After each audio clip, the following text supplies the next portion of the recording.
Hey guys, what's up?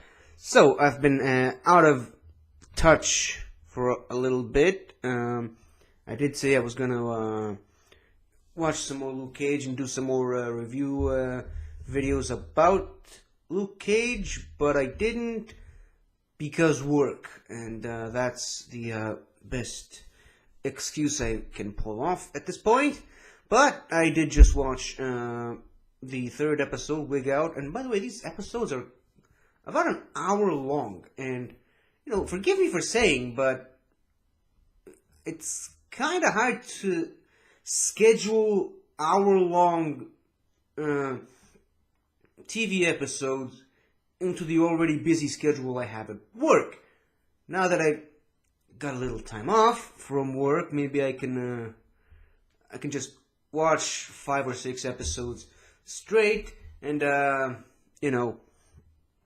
maybe that'll help. But for the time being, that's the best I got. Anyway, this episode 3, Wig Out, I loved the episode. Definitely better than the second episode.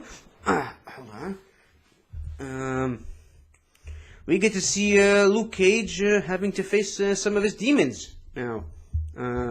He very nearly killed a man, which is something he's never done, or at least,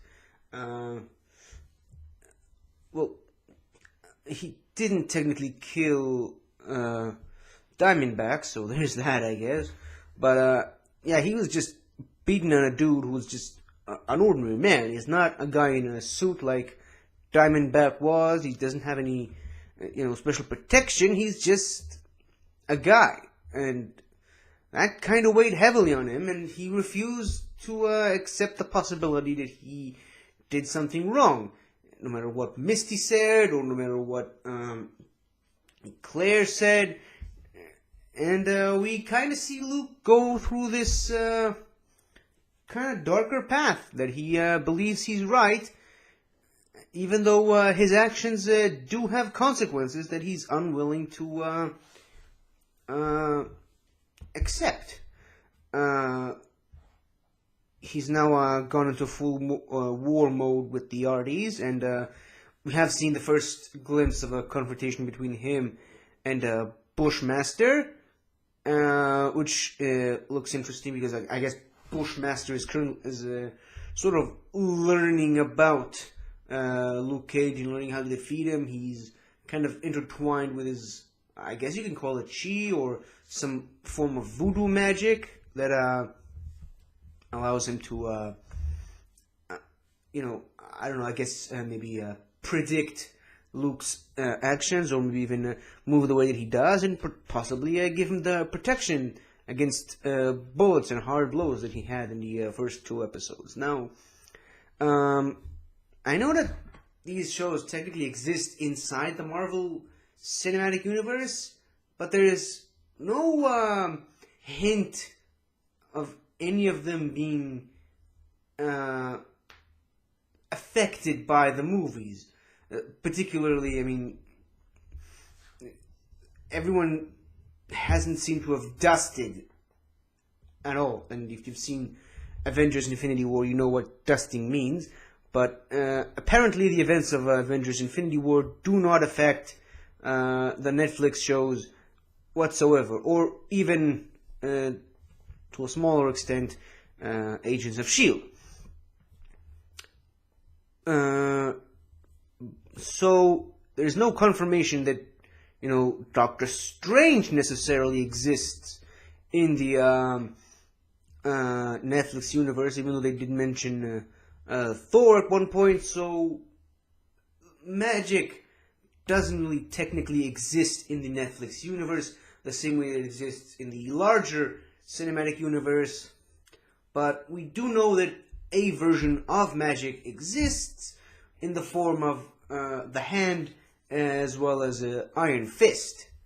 So voodoo magic, specifically the type that Bushmaster is using, and potentially Tilda will use, I guess it's possible. So I guess we'll get to see more of that in the coming episodes.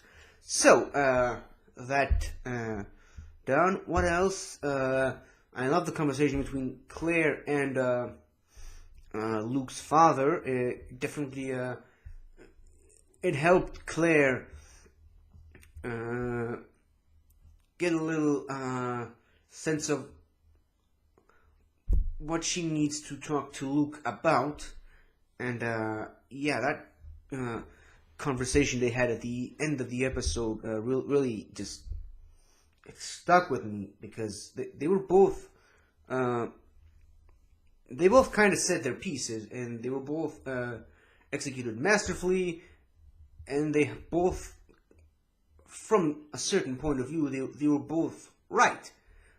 But I do believe that Luke's angle is that he's just going down this darker path, that he maybe is unsure of what'll come out of him. And Claire is, again, she's right. He tends to blame everyone else but himself, and he himself is the reason why these bad stuff are happening to him. And when he punched the wall, that just sealed the deal, in my opinion, because that's just what men do when they're in an argument and they're on the losing side and they know they're wrong, but they still refuse to accept that they're wrong, and they'll go to war with everyone else just to prove that they're right, even though they themselves know they're wrong.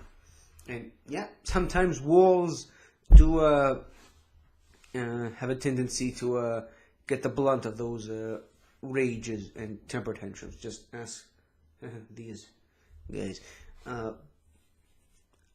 Speaking of which, it's nice to see Colleen's back, helping out Misty, and it's nice to see Misty trying to learn how to fight without a right arm, and kind of start to evolve into a new stage of her character.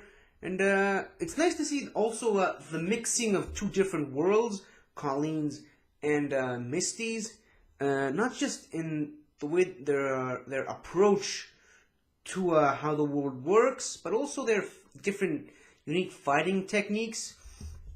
I love that Colleen is bringing up the conversation of chi, because it's something that is relevant towards Misty, as well as Luke, who will eventually have to learn to control his anger issues over the course of the season. Because remember, this is still only the 3rd episode. There's 10 more on the way. I'm sure you guys probably have already seen them all by now, but I haven't, so it's still in the future for me. And yeah, that ending it on the whole Bushmaster kind of asserting his dominance over Luke, I think was a nice, fine way to end the episode and get us excited to watch the next one. So I'll leave this little review at that, and I'll see you guys next time. Probably when I'll have already watched episode 4. Stay safe. Hello again, everybody. I hope you liked this video, and if you did, please remember to like, share, and subscribe to my channel, where I do all kinds of weird stuff like showcase all these things, you know, trailer reactions, movie reviews, all kinds of fun stuff. So, until next time, I'll see you guys next time.